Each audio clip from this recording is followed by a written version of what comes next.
Farzandlarni baxtsiz dada, hayotimiz naqshsiz dada. Dunyoda ko'p yaxshi odamlar, siz hammadan yaxshisiz Бүгінгі туған күніңіз құтты болсын, өміріңіз ұзын болсын, әрдайым осындай ұлдардан ұрмат, қызғандықтан қызмат көріп жүрейін. Бұл алыс қимас қашанында жүрген Ерзақсыңыздың атынан келді, сізге аз да болса ұрсаттары бар. Ақырын ақыл айтсам түздеп қатам, ақ тілек батасын қуат алам.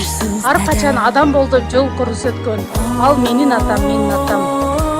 Жашоомо жылуу мерим тартуулаган, сабырдуу сыноолорго багынбаган, билгизбейт капалыгын кайрыганын, ал менин атам жаркылдаган, калкалап канаатыма коргоп турган, кастарлап дайым бизги ойлоп турган, оюмду уга билип кеңеш айтып, ал менин атам колдоп турган деп арда болсо тилектерин алып коюңуз кызыңыздын жана неберелериңиздин. Ko'nglimga qarab, siz hammadan yaxshisiz dada. Siz meni bog'imsiz, suyangan tog'im, to'g'ri yo'l ko'rsatib, adashgan chog'im. Bolam deysiz meni, deysiz oppog'im, siz hammadan yaxshisiz dada. Siz hammadan yaxshisiz dada.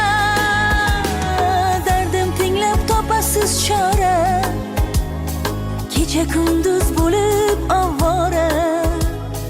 Men aytaman yana ming bora, siz hammadan yaxshisiz.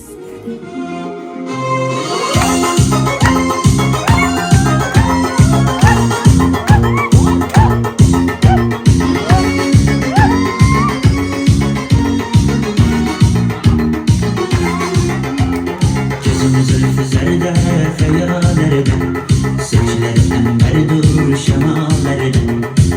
Gözüm kızarken, uyanıkından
Ekşim Arkan. Tuğhan gününüz beyin. Ömrünüz uzun. Cindiniz sağ olun. Amin.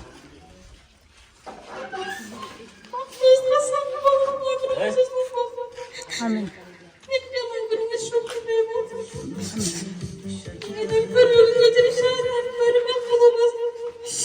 Amin. Hep gazlar. İki yanımda onlara program yapacağım bu yaşlarda çıkasını gördüm. Abi çok ayağım Hep gazlar. Bizim kimse yana Gazlar kesin.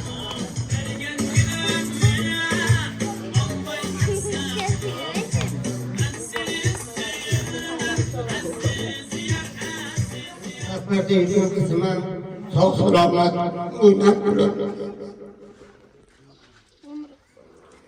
Onu sağ olup Atanı kaçışın nasip etsin. Buraya kadar ortalamazsın. Mani yaşımdan müthiş bir ortam. Amin. Amin. Hep gazlar kesin.